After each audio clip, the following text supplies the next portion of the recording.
I'll pray, and then we'll just jump into the story here this evening. Father, we thank you again for the chance to be here. We ask that we may continue to grow, that we may continue to learn. We ask that your scriptures will be open for us this evening as your Spirit leads us, and I do thank you for preserving it for us. We do ask that we would continue to grow and become the people you've called us to be. And again, thank you so much for the opportunity to be here this evening. In Jesus' name we pray. Amen. Okay, 1 Samuel, chapter 28. David, we left him off last week in Ziklag down south. Again, it's not on the map here. This would be the Gaza Strip. A lot of stuff happening in the Gaza Strip. Ashkelon would be right here, and that's just north. You see some fighting coming in from this direction here right now today. But going down further south in the Gaza Strip into Philistine territory is the city of Ziklag, and again, we talked about that last week. And David is down there. As we finish up, let's finish up chapter 27, verse 10. When Achish asked, and Achish, David has been pursued by King Saul for several years. And what did we end up saying last? You talked to me afterwards. 10 years. This may be, we can't say for sure, but when you look at the story and how long he was in Ziklag, it's not hard to imagine, 8 to 12 years. I mean, this whole thing. Arlen's saying 10 years, which is a good. I mean, there's no reason why it couldn't be 10 years. It could be a little more, it could be a little less. It's not just a few weeks. It's not just a few months. I mean, Saul's he's ruling Israel, and David is going through this. I mean, just think about that. Just think, you've been anointed king, and you're being pursued. There's so many times David could have said, Samuel was wrong. I've misunderstood something. I don't believe in God. Things aren't working out like I've planned. And remember David, I've got a star right here where Jerusalem would be, but of course that's the city of Jabesh. It's still occupied by the Jebusites. Israel surrounds with several holy sites at the high place of Gibeon, Nob. David was 5-6 miles south in Bethlehem, and was one of the prominent citizens of Bethlehem. His father was a prominent citizen. Well, now his whole family is hiding or on the run because of simply being anointed king, and some situations arising as far as he became a leader within the military, and Saul feels threatened. So as he's being led into God's plan, this is hard to kind of continue in your own life. As you're being led into God's plan, things become more difficult for you, for your family. And you can just see him look in the mirror several times saying, I've just made life more miserable for myself, my family, nothing's working out. I'm just going to, and however you're going to try to fix this. So it's been a decade. It's been 10 years. David may have been, say 15, 16 years old. Again, we're guessing when he killed Goliath. I mean, maybe he was 8 years old, a little boy. I think he was a little older than 8. Maybe 14, something like this. Because it doesn't take much to basically just shoot a pistol at the giant's head. Just have the confidence. He's using a sling stone. I mean, it's like a pistol. Just walk out. The guy's trying to come up there like a giant. Oh, I'm going to get you, fee, fi, fo, fum. Just like I said before, the Indiana Jones scene where the guy pulls out the sword and does all this sword work, and Indiana just reaches a gun and shoots him. That's basically what it was. I mean, don't take away the miracle of the whole thing, but the miracle was the faith. So as a young boy, he could have done that fairly young. So he had 10, 12 years. That David's going to be 30 when he becomes king. So it gives you quite a bit of time for him to do this. But how many times could he have given up and quit? Finally, he has walked out of this country, come over to the land of the Philistines. That's where we pick up tonight, because he realizes Saul's going to eventually kill him. I mean, he's not going to quit. He can't trust anybody. Saul's turned the whole country against him. So here we go. Chapter 27, verse 10. When Achish asked, where did you go raiding today? David would say, against the Negev of Judah, or against the Negev of Jerahmeel, or against the Negev of the Kenites. And all those, the Negev is the southern parts, south of Hebron, and that's part of Judah's territory. So he says, I'm over raiding cities of Judah. But he really wasn't. He was raiding the Amalekites. He was fulfilling what the book of Judges was supposed to. When God told Joshua and the people of Joshua's generation, wipe these people out, told Saul, destroy the Amalekites. The people of the day of Judges didn't do it. Saul didn't do it. So David is simply just fulfilling God's command.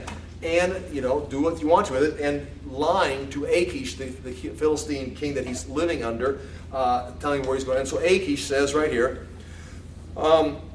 he did not leave a man or woman alive, David didn't, to be brought to Gath, for he thought they may inform on us and say this is what David did. He didn't fight the Amalekites. He's not fighting Judah. He's fighting the Amalekites, or he may get some kind of a report back, or what his strategies were. And such was his practice as long as he lived in the Philistine territory. Achish trusted David and said to himself, he has become so odious to his people, the Israelites, that he will be my servant forever. And I think he's going to stay there for 14 months. He's going to live in the Philistine territory. Okay, now it's time for Saul's life to end. We're about the year 1026. That's what I've got written in my Bible. The year 1026 BC. Maybe so, maybe not. It's hard to kind of pin that down. David's going to take Jerusalem and make it his capital right around 1005. That's kind of like the date they celebrate. So somewhere in that time period, 1026 up to 1010 BC, we can't be sure. You can figure it different ways. But that's, if you're following the biblical chronology, that's the general idea of where we're at. Well, anyway, in those days, the Philistines gathered their forces to fight against Israel. Achish said to David, you must understand that you and your men will accompany me in the army. In other words, you're going to go with me. You're part of my battalion, part of one of my battle formation going against Israel. David says, well, then you'll see for yourself what your servant can do. Well, you'll see how well I can fight. I'll be on your side this time. And of course, it's a tough spot for David because he's anointed to be king of Israel, and now he's going to be fighting against his own people. He's going to be fighting, theoretically, against Jonathan, who he's got a covenant with. Achish replied, very well, I will make you now my bodyguard for life. And the word bodyguard actually means the guard of my head, which is kind of ironic when you consider that David cut off Goliath's head. But anyway, he's the guard of my head, or the keeper of my head. That's what it literally means. Now Samuel was dead, and all Israel had mourned for him and buried him in his own town of Ramah. Once again, challenging the idea that today you can go on the high place of Gibeon and see the tomb of Samuel, which now twice the Bible says it's in his hometown of Ramah. So I disagree with that, but nonetheless it's what it's called. Saul had expelled the mediums and spiritists from the land. Now this is setting up the story. Samuel's dead. It mentions that again.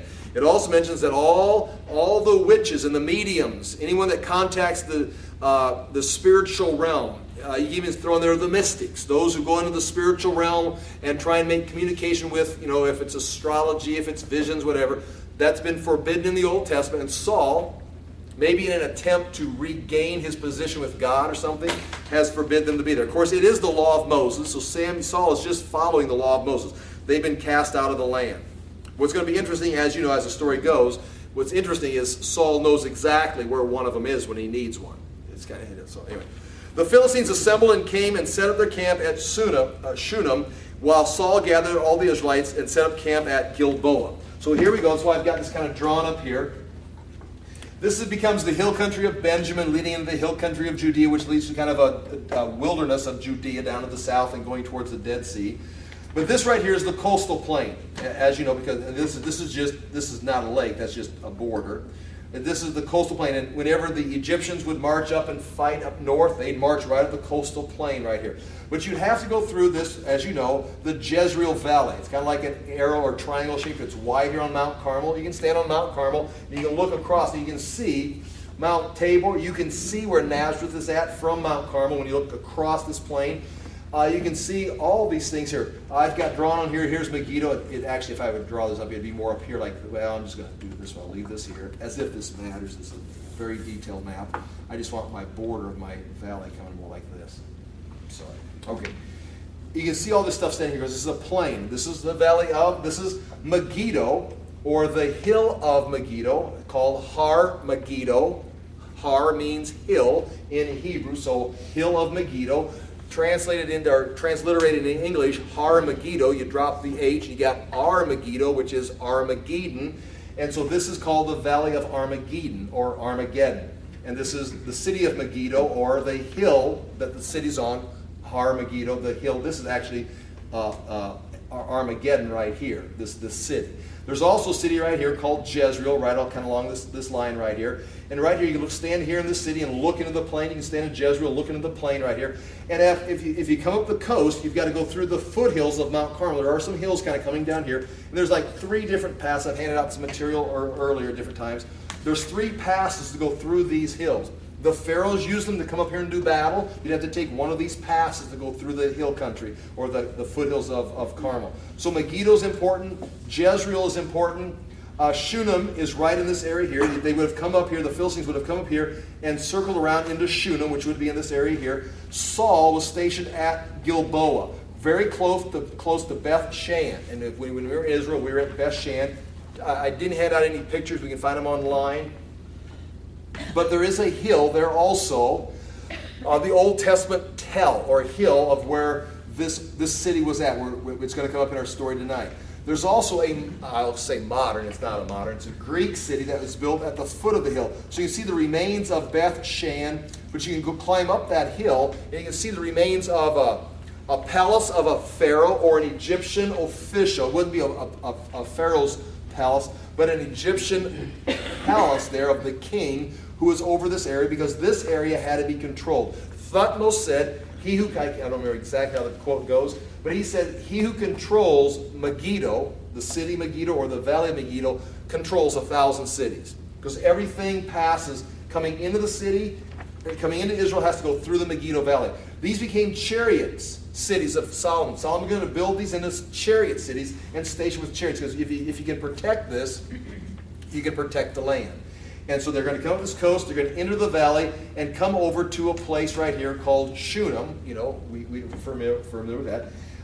And Saul is going to assemble at Gilboa, and they're going to have their battle here in basically the Megiddo Valley in this area. Now, just so you understand this, as you come through this valley, this is Nazareth, and remember being at Nazareth, if you went to Israel with us, you can go up on the outside of Nazareth and stand here and look over this whole valley.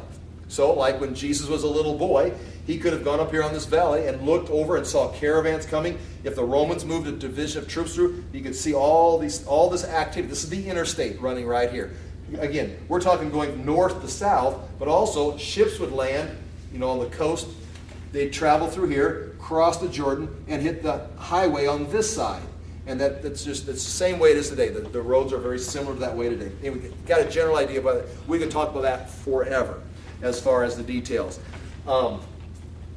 Napoleon fought in this area. He fought, in fact, Napoleon says when he was here, he knew the Bible. Napoleon is very familiar with the Bible. You may have seen a quote by Napoleon. Napoleon says, I don't know if the story's true or not, but supposedly Napoleon was standing by a campfire and some of his soldiers were talking about Jesus Christ, the Bible, and he interrupted them and says, I'll tell you what. He says, Jesus Christ is the Son of God. No man can command the loyalty of men for as long as he has without having been God himself. And he had other things he said. So Napoleon, think what you will of Napoleon, it appears he was very familiar with the Bible. He believed that Jesus was more than a man. And he said when he stood here and did war here himself in this valley, he says, surely this is the valley of Armageddon that the Bible talks about. He says, because you could get so many divisions of troops, so many armies could maneuver in this valley as far as formations. It's a great place to fight. So that was his opinion.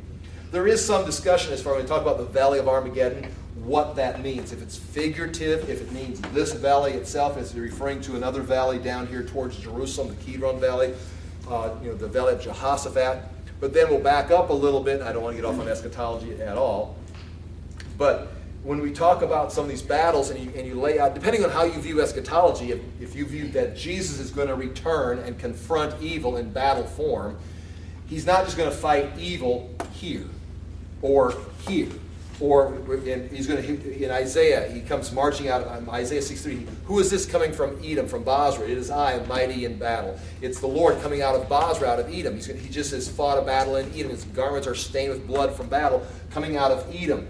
So the question comes up, it's like, where is Jesus coming back to? Well, we know he comes to the Mount of Olives, but there may be battles here. There may be battles here. There may be something in the Valley of Jehoshaphat that leads down towards the Dead Sea.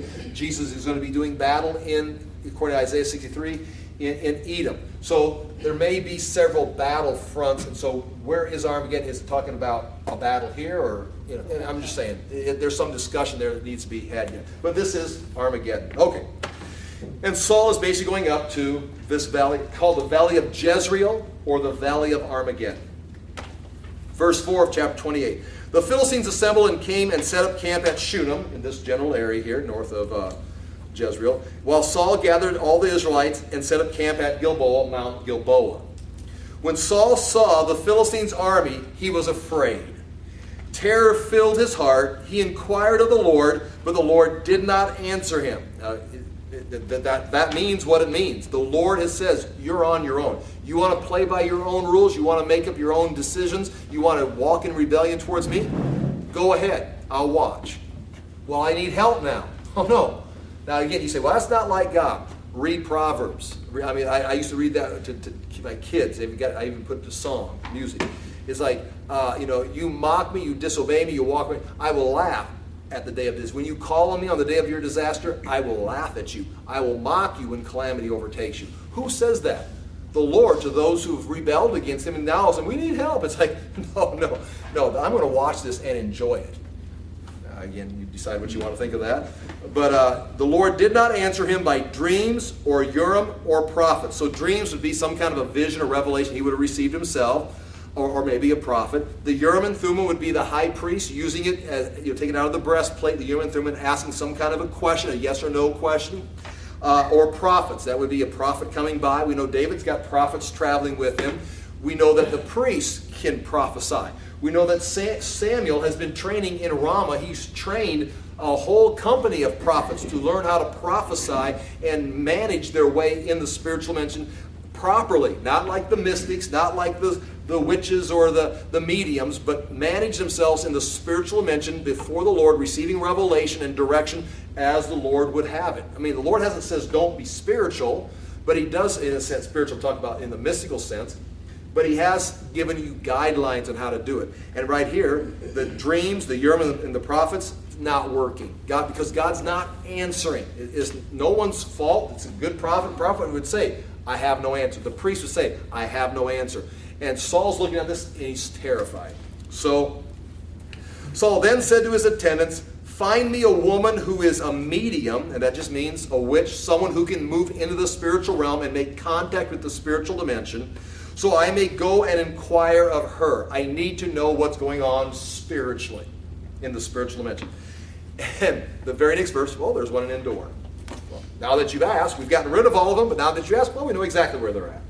And Endor would be right across over here in this area here. So he's going to have to leave here. He's going to have to go past the Philistine camp by night, disguise himself, travel at night, go to Endor. He's going to meet with this medium, this witch.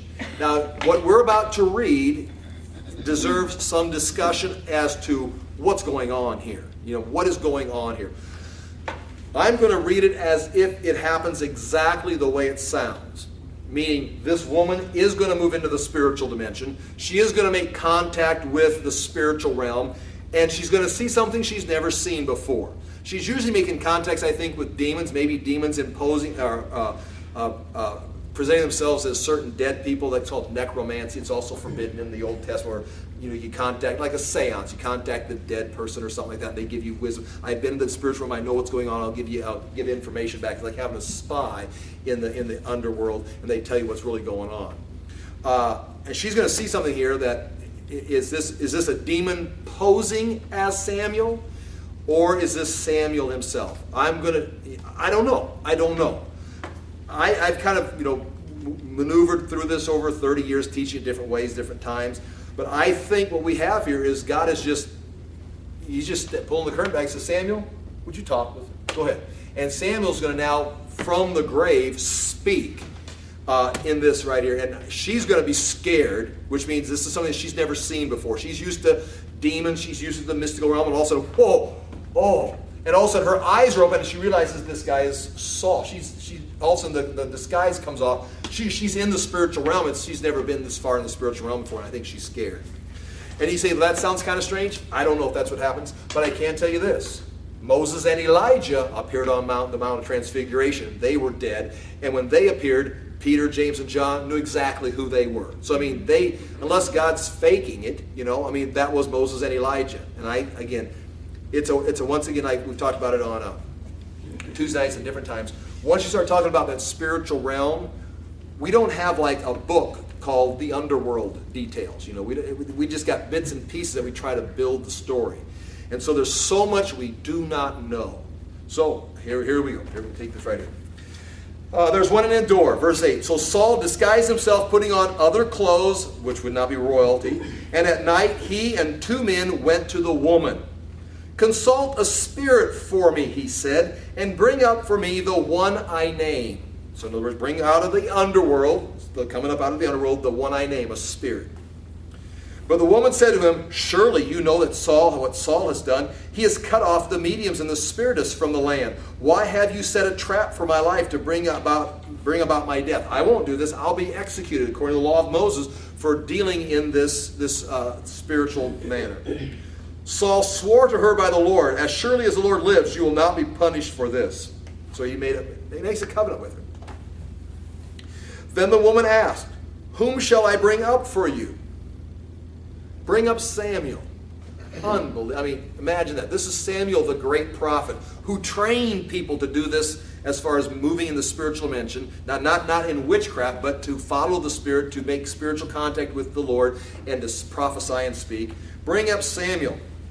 Now watch this. When the woman saw Samuel, she cried out at the top of her voice and said to Saul, why have you deceived me? You are Saul. So, I mean, that's the verse I think right there for me that kind of convinces me, I may be wrong, convinces me that this has now just gone off the tracks. This is no longer demonic. This is no longer in her control. This is no longer in something that she's been trained at, what she's used to doing as far as her being a medium and a witch. She's called up Samuel expecting to follow the usual ways they do things. And all of a sudden, Samuel comes and she realizes, and she's seeing things and understanding things. Oh, I've never been to this side of the spiritual realm. And then she goes, this is Saul. So, with that right there, gives you the impression this is now a real experience. She is now in, and the Lord is now in control of this. And I think this is Samuel speaking. Again, that's not a doctrinal statement. That needs to be discussed, argued, debated. Feel free to disagree with me, but I'm going to assume this is now not a demon. This is now Samuel in position. It could be a demon. That's the way of a demon posing as Samuel. The problem with that is everything the demon says comes to pass, and he's speaking as Samuel would speak. Saul recognized him, the woman recognized him as Samuel. So it's just easier for me to say it's Samuel. The king said to her, don't be afraid, what do you see? Interesting, Saul can't see it. The woman says, I see a spirit coming up out of the ground. Now that lines up exactly what we've been talking about on Tuesday nights as far as the underworld, because all the dead would go to the underworld. They would go down to Sheol, the place of the dead. Hades in the Greek in the New Testament. And again, there'd be a place of the righteous dead, a place of those who were rebellious or sinners or had forsaken the Lord. And it appears when Jesus tells stories about the underworld, talks about them being in great torment. It's not hell. Because remember, Hades, in Revelations, Hades is thrown into Gehenna at the end of time. So people don't die and go to hell, according to my New Testament theology. They die and go to the underworld. They go to Hades, Old Testament Sheol, and wait for judgment. Now, upon Jesus' death, you know the story, the part of Hades, which was called paradise, Jesus said, I know I'm repeating a lot of stuff from Tuesday night. Jesus said to the thief on the cross, well, what did Jesus say? When he says, the Son of Man will be where for 3 days? In the heart of the earth. So Jesus totally said, I will be in the heart of the earth, the same place that this woman sees a spirit coming from. Jesus is going to paradise, heart of the earth, Abraham's bosom.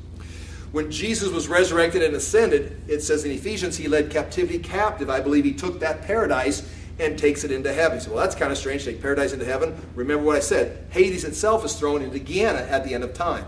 So Jesus takes out of that underworld where this spirit is coming from, he takes the righteous dead and takes them with him. He told the thief on the cross, today you'll be with me where? In heaven? No. You'll be with me in paradise. Where's paradise?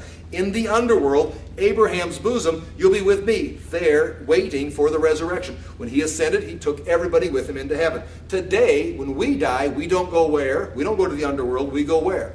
To be absent from the body is to be in the presence of the Lord. We go immediately to heaven. I'm not sure how the journey goes. I mean, what do you see? What happens? That's another exciting adventure. But I mean, you no longer go to the underworld. An unbeliever goes where? Hell? No, they still go where? This is my theology. I mean, it's not strange, but I mean, you don't have to agree with this. They don't go to hell. I'm pointing here to that's a lake of fire. I don't know where it's at. I'm just pointing over there somewhere. They go to the underworld, I think, and wait in Hades, and they'll be brought out at the great white throne judgment and judged, and then sent to the lake of fire, which is eternal damnation or hell. Okay, so anyway, this lines up exactly. What happens right here is nothing unusual. Why is Samuel coming up out of the ground? Because everybody goes into the ground. Don't ask me about Elijah. I'll talk about that another time. Why have you deceived me? You are Saul. The king said to her, well, don't be afraid. What do you see? The woman said, I see a spirit coming up out of the ground. And I think he's coming out of the underworld. And that's exactly where Moses and Elijah would have come from when they went to Mount Transfiguration. They didn't come from heaven. They came from the underworld. The old woman, an old woman. Verse 14. What does he look like? He asked. An old man wearing a robe is coming up, she says. Then Saul knew it was Samuel. Now again, an old man with a robe coming up, that's Samuel, sure. An old man with a robe, it's like, okay, I don't get that part, but he's convinced that's him. I've seen him before. And he bowed down and prostrated himself with his face to the ground. Maybe he's just that desperate. Samuel said to Saul, now again, I think this is Samuel speaking to Saul, but maybe it's a demon. Why have you disturbed me by bringing me up? Saul says, I'm in great distress. The Philistines are fighting against me, and God has turned away from me. Now, this is not news for Samuel. I told you that. He no longer answers me either by prophets or by dreams, so I have called on you to tell me what to do. You're my last hope. Samuel says, why do you consult me now that the Lord has turned away from you and become your enemy? In other words, I speak for the Lord. Why would you ask me? If he's turned away from you, I've turned away from you. The Lord has done what he predicted through me. In other words, I've already told you while I was alive what was going to happen. The Lord has torn the kingdom out of your hands and given it to one of your neighbors, to David. In other words, he's saying, I'm not telling, the Lord stopped speaking to you, so he stopped speaking through me to you because there's nothing to tell you except what we've already told you. Which is also interesting, if you don't mind me making this random connection. When Jesus talks about the rich man and Lazarus, the poor beggar that was laid on his doorstep, and then the Lazarus, not Lazarus that he raised from the dead, but another guy named Lazarus died. The angels came and took him to Abraham's side, Abraham's bosom, or paradise. Then the rich man died and went to hell or Hades. I think both went to the underworld, I think. But one's in paradise, one's in the place of torment. And the rich man says, from place of torment, he says, go tell my brothers, send someone to tell my brothers about this terrible place. And you remember what Abraham says from paradise over into the place of torment. He says, if they do not believe Moses and the prophets, they won't listen to anyone who comes back from the dead. In other words, even in paradise, and so say, begging, please, someone give them information. Make a movie about going to heaven. That's a cheap shot. Abraham says, they've got Moses and the prophets. If they won't read the scriptures, if they don't believe the written revelation, they're not going to believe someone comes back from the dead and tells about this place, or you make a Hollywood movie. I'm just making a connection. Meaning, and it is right here. Samuel is saying the same thing right here. He's saying the same thing. He's saying, the Lord stopped speaking. I've already told you everything you're going to know. You're not going to get any more information by bringing someone back from the dead than what is written here. And it's interesting. Abraham says the same thing. Okay. We do get some information, though, here. The Lord has torn your kingdom out of your hands because you did not obey the Lord or carry out his fierce wrath against the Amalekites. You disobeyed. You took it in your own hands. You didn't kill the Amalekites. David's down there doing it now. The Lord has done this to you today. This is just the result of your decisions and what I told you would happen. The Lord will hand both Israel and you to the Philistines. And now here's the new information right here. And tomorrow you and your sons will be with me.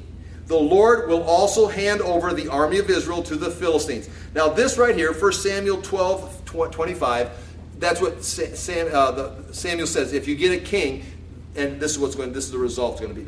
But that is new information. He does tell him, tomorrow you'll be with me. So Samuel does know some things. He does share this with him. Tomorrow you'll be with me, which is interesting.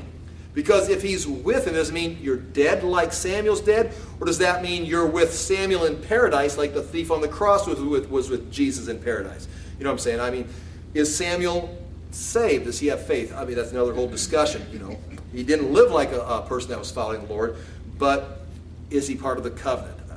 There he goes. Okay, but you will be with me. You and your sons will be with me. And the sad thing right there is you and your sons, that includes the main man, Jonathan, who I don't want to die on Mount Gilboa here. I want him to live happily ever after with David in his kingdom. But that's not going to happen. And again, consider Jonathan here. We'll mention it again. Jonathan has a very tough decision. you are the prince of Israel. Your father is the king. You've made a covenant with David, who's going to be the next king. You're caught between a hard place and a rock. What do? Do you come against Israel and fight against your father? Do you say, Dad, I'm not going to battle today because you're going to get beat. I'm not going to go. Who wants a prince like that who's not going to go to battle? You're going to lose. I'm not going to play. Or do you want him to defect and come over and join David and be a... John, he can't. What's he going to do? He does the right thing.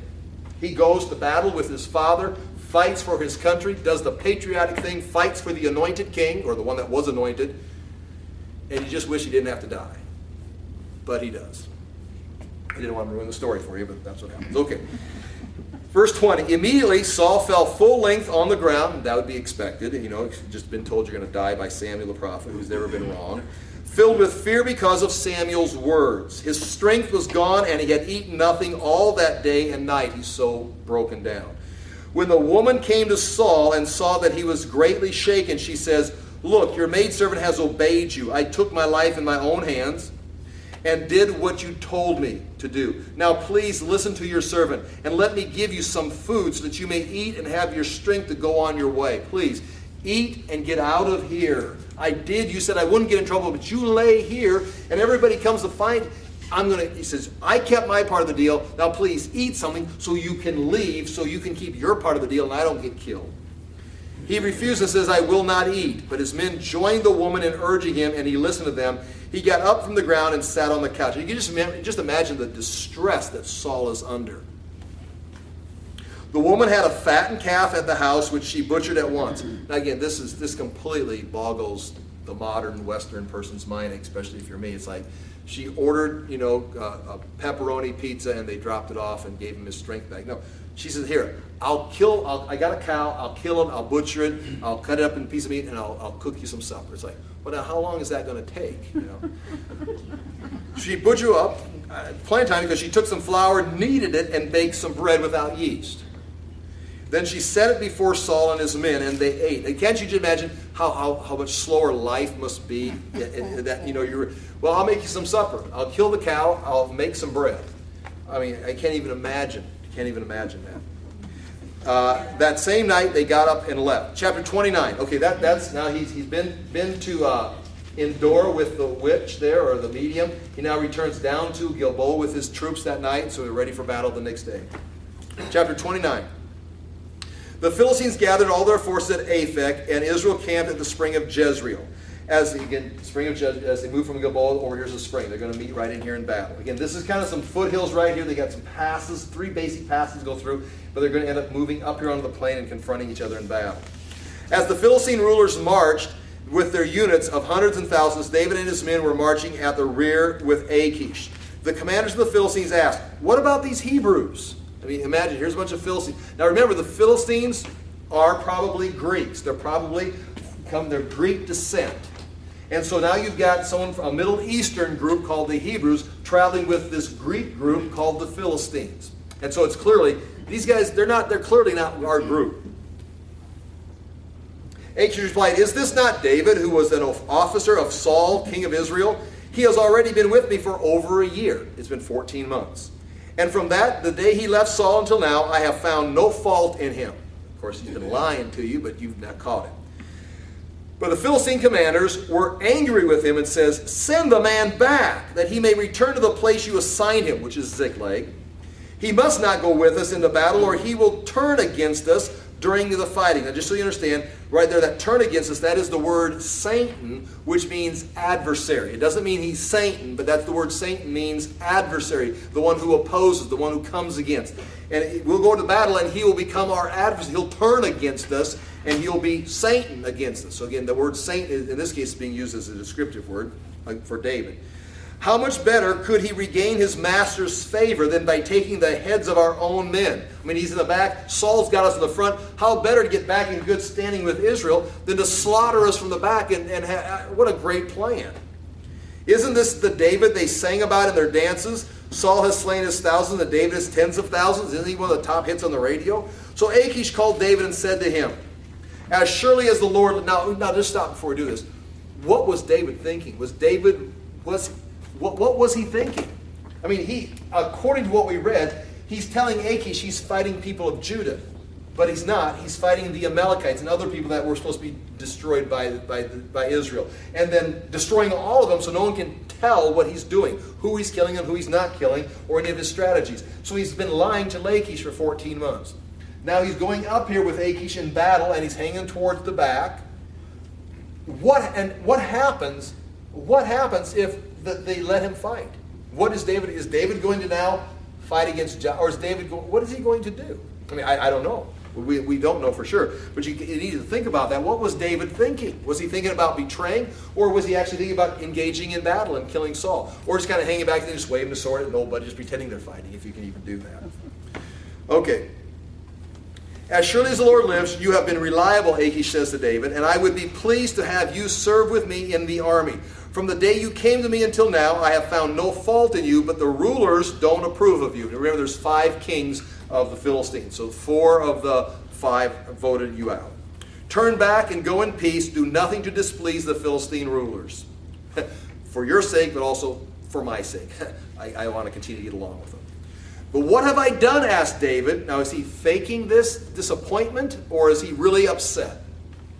What have I done, asked David. What have you found against your servant from the day I came to you until now? Why can't I go and fight against the enemies of my lord the king? And when he says my lord the king, he's saying fight against your enemies, Achish. He's swearing loyalty to Achish. It's hard to imagine David actually intending that to be any more than a ploy. But there it is. Achish answered, I know that you've been as pleasing in my eyes as an angel of God. Nevertheless, the Philistine commanders have said, he must not go up with us into battle. Now get up early along with your master's servants who have come with you, and leave in the morning as soon as it is light. So they've gone from up the coastal plain. They're up here ready for battle, and David's got to head back. It's probably about a 3-day journey back. So David and his men got up early in the morning to go back to the land of the Philistines, and the Philistines went up to Jezreel. And they moved up into this area here. They come up the coastal plain through the foothills. Okay, now we stopped this story here. We put the story on hold for a moment because we got 2 stories happening now. We've got the battle that's going to take place between Saul and the Philistines, and we got David going back to Ziklag. So here, chapter 30. David and his men reached Ziklag on the 3rd day.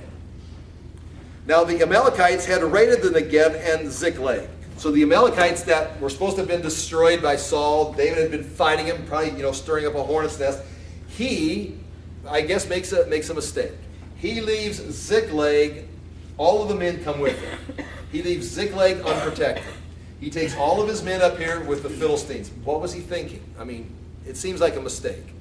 Maybe he thought the Amalekites were so scared because he'd been beating them up for 14 months. But they seem to have found maybe some spies, maybe some momentum, and they've come up and they've attacked Ziklag, his undefended city. That's got everybody's family. All the plunder David has taken for 14 months from the Amalekites and built up. Everybody's become wealthy. Everybody's happy with David's leadership. That's all gone. The families are going to be gone. They came up and they attacked Ziklag and burnt the city, and had taken captive the women and all who were in it, both young and old. They killed none of them, but carried them off as they went on their way. Since there's no one to really fight, there's no men to fight, they just gathered up all the captives, like herding cattle. They got children and women, load them up and just take them out. We'll use them for slaves. There's nobody to fight. Don't kill anybody. We'll use them. They're cattle. When David and his men came to Ziklag, they found it destroyed by fire, their wives and sons and daughters taken captive. So David and his men wept aloud until they had no strength left to weep. So you got all these great warriors come back and their families are gone and they're completely devastated. So now everybody's emotional. Nothing wrong with weeping, especially in this situation. Nothing wrong with weeping and crying and mourning. But do realize it becomes an emotional experience and you don't necessarily think clear. And right here, so David and his men wept until they had no strength left to weep. David's 2 wives had been taken captive, Ahinoam of Jezreel and Abigail, the widow of Nabal of Carmel. David was greatly distressed because the men were talking of stoning him. So they go from weeping and mourning to let's blame somebody, let's kill David.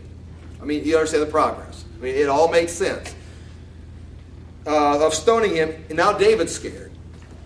Each one was bitter in spirit because of his sons and daughters. But now, David, here's the lesson. Here's the lesson. Nothing wrong with weeping, but do realize that when you become emotional, it's not the best time to make a decision. Okay? I mean, when you're laughing and having a good time, don't make a life-changing decision. When you're weeping and mourning, don't make a life-changing decision. And at this point right here, they're all weeping appropriately, and the men are trying to figure out, the next thing is we've got to blame somebody, we've got to kill somebody. The Amalekites gone offended, let's kill David. Now, David does a brilliant thing right here. He could have become emotional himself. He could have now, blamed them or blamed Saul but what does he do? He's learned something. This is what this last 10, 15 years was all about. We saw David when he first left, went and visited Samuel, came down and said goodbye to Jonathan, went to Nob. He came over to the Philistines with the sword. Everyone got killed in Nob. He'd made a series of bad emotional decisions and can't figure his way out. Well, here he is right now. And this is an important line. This right here is David having reached maturity in a distressful situation. Meaning, he's lost his possessions, he's lost his wives, he's lost his family. He's being attacked by, Saul hates him, the Philistines have turned their back on him. His only thing he's got is these men that he's trained, and they were losers before he got them organized. And now David now has lost everything. You understand? David, there's no Israelites, there's no Philistines, there's no plunder, there's no army, his family's gone, his close family, as far as his mom and dad, they're strangers somewhere. So David is all alone. He could have gone right along that track right there and became emotionally and made a dumb decision like take Goliath's sword and walk into the king's palace of the Philistines, and then realize, now I'm in trouble. But what does he do? Very important right here. But David found strength in the Lord his God. He backed up and said, okay, I need strength. I need wisdom. I got to think. And he regained his thinking. He didn't become emotional. He got his act together. He analyzed the whole situation, took from his experience, took the promise of God, referred to the Psalms that he wrote. What am I going to do? Then David said to Abiathar, the priest, the son of Ahimelech, who's still with him, bring me the ephod. Now this is interesting because Saul doesn't even have the ephod, or the right one apparently, and there's no Urim or Thummim that he can use. Can't inquire of the Lord. If he did, the Lord's not going to respond. But David calls the high priest to bring the ephod. Abiathar brought it to him, and David inquired, Lord, shall I pursue this raiding party, and will I overtake them? I need to know, what is God's decision on this? I'm ready to pursue these guys. Will I? Should I? Will I be successful? Pursue them, he answered. You will certainly overtake them and succeed in the rescue. David and his 600 men with him came to the Besor ravine, where some stayed behind. Now, I don't know if you guys remember, we did stop when we were in Israel. We stopped when we were going by the Gaza Strip right here. There's a sign. It says Besor Wadi, and we stopped and everybody got out and took pictures of it. And it was nothing. It was just like a dry riverbed. That's this place right here. So just so you know, you've got a picture of it in your files at home. If you got off the bus. And Carl was real concerned that everybody stayed to the side so we didn't get hit. And me and Arlen were out on the road, running down the road or something. Get over the side. Okay. But anyway. Where are we at? I've lost my place. 10. Okay, but David and the 400 men continued the pursuit. Okay, they leave 200 men behind at the Wadi of Besor, and 400 men went with David. And that's an important decision. What's that? They've learned. We're going to leave some guys here with the stuff, and we're going to move faster and go down here and catch it. They found an Egyptian in a field and brought him to David. They gave him water to drink and food to eat, part of a cake of pressed figs and 2 cakes of raisins. He ate it and was revived, for he had not eaten any food or drunk any water for 3 days and 3 nights. He was abandoned by the Amalekites. David asked him, to whom do you belong and where do you come from? He says, I am an Egyptian, the slave of an Amalekite. My master abandoned me when I became ill 3 days ago, when we raided the Negev of the Kerethites and the territory belonging to Judah and the Negev of Caleb, and we burnt Ziklag. David asked him, can you lead me down to this raiding party that abandoned you? I had that part, but can you lead me to this raiding party? He answered, swear to me before God that you will not kill me or hand me over to my master, and I will take you down to them. He led David down, and there they were, scattered over the countryside, eating and drinking, reveling because of the great amount of plunder they had taken from the land of the Philistines and from Judah. Because we realize this whole area is now a vacuum. Saul has taken all of his forces north. The 5 kings of the Philistines have taken their forces north. David has left the Ziklag, and that report surely made it back. So these guys just says, here's our chance. They just swept across Judah, the Philistine territory, and burnt Ziklag. They didn't just come up to destroy Ziklag.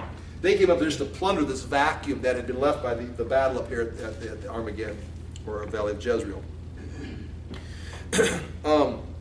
So they're all reveling. Everybody's up here having battle. They're just having a great time. It says, verse 70, David fought them from dusk until evening of the next day. Now just imagine that. Once again, it's hand-to-hand combat. It's like a basket. They don't call timeout. That's the end of the first half. We'll be right back after these announcements. Everybody take a break, go to your locker rooms.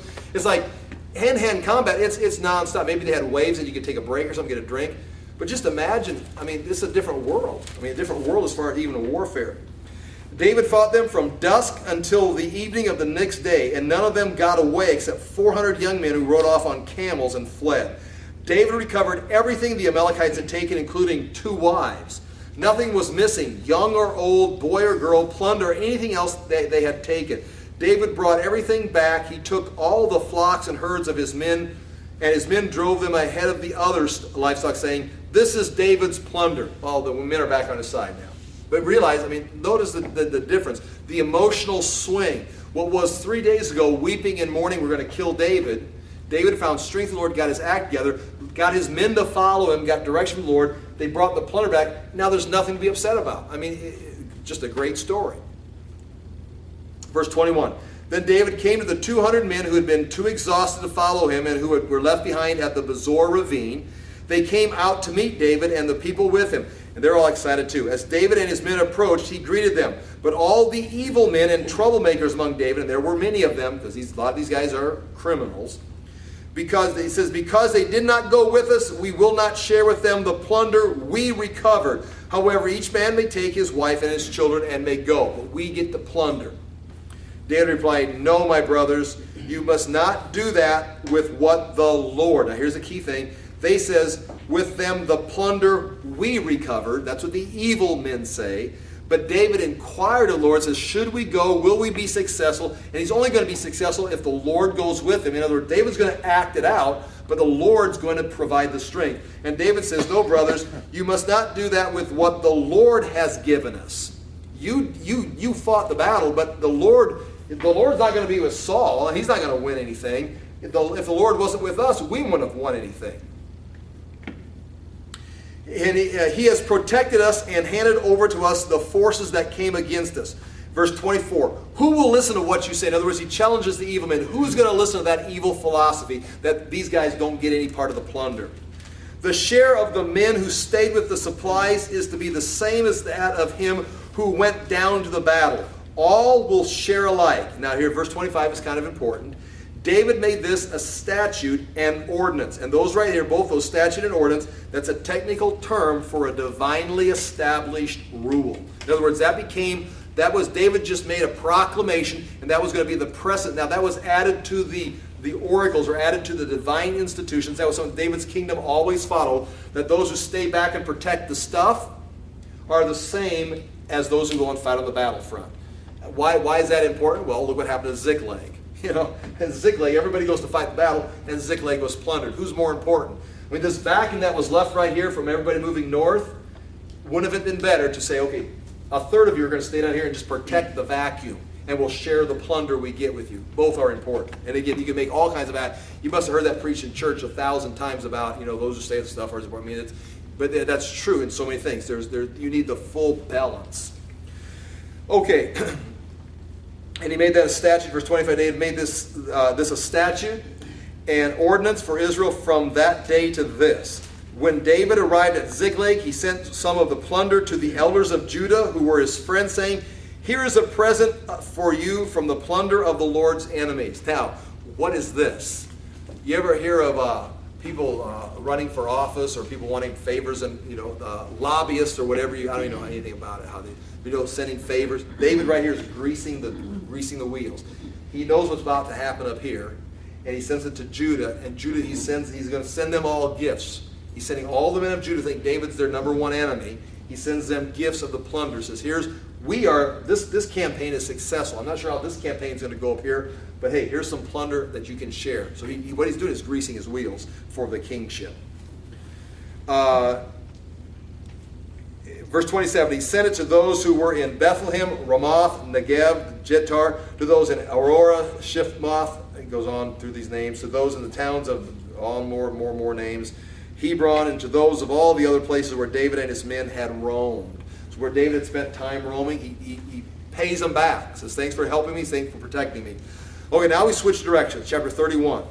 Now the Philistines fought against Israel. Now we're going to go back. We rewind 3 days. Remember we left here. We tried to talk about 3 days in the future. We solved this problem. This is all solved.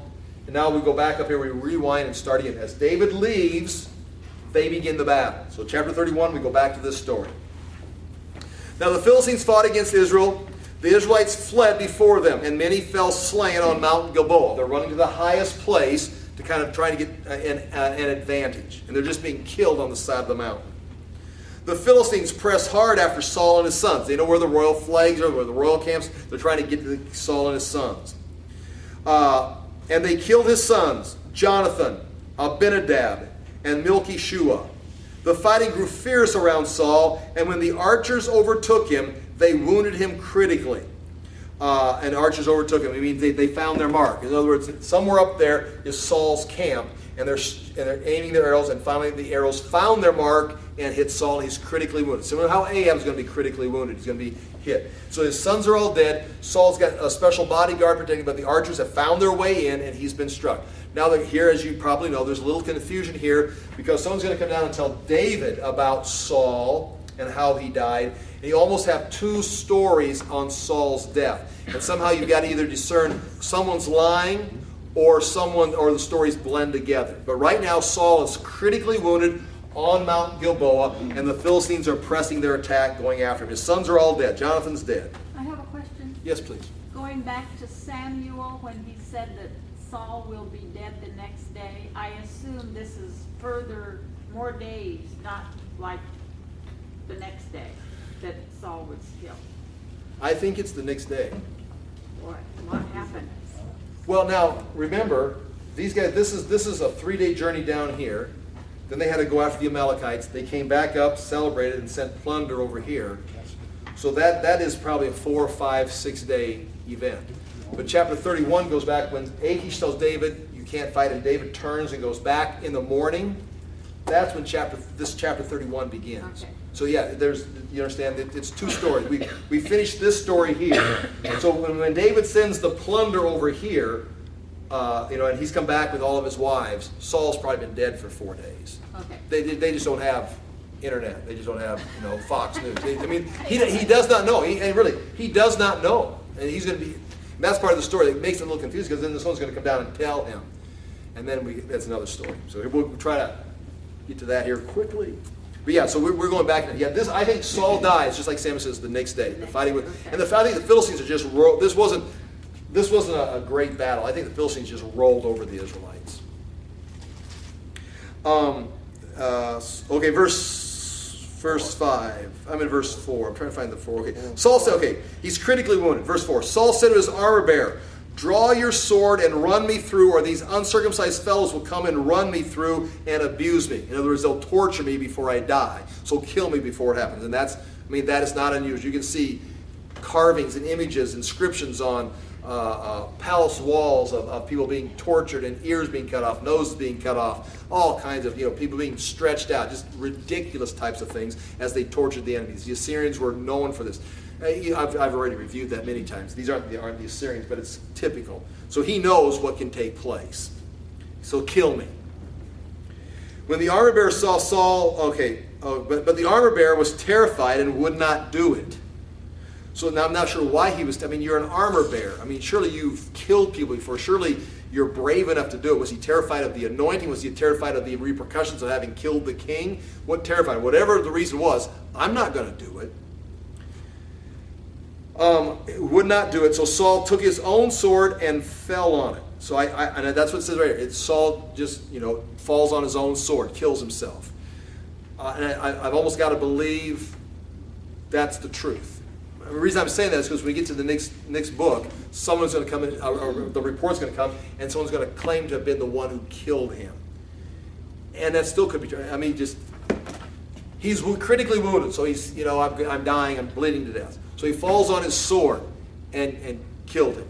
It may be possible that the guy that's going to come to David and give him the report found Saul in that condition, dying on his sword, and then finished him off. So in other words, Saul did die, but someone came and killed him again, or sticks the sword at him again, takes his crown and goes to David.